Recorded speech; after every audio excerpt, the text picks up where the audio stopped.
You ask Tiger to solve. This deals with linear equations with one unknown.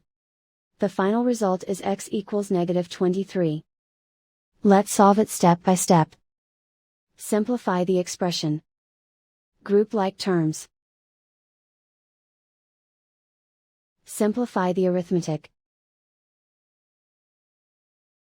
Group all x terms on the left side of the equation. Subtract 5x from both sides.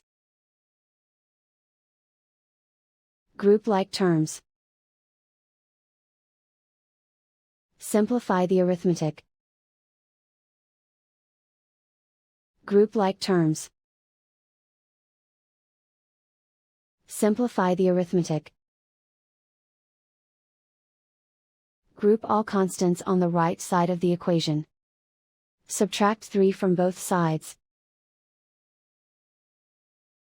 Simplify the arithmetic.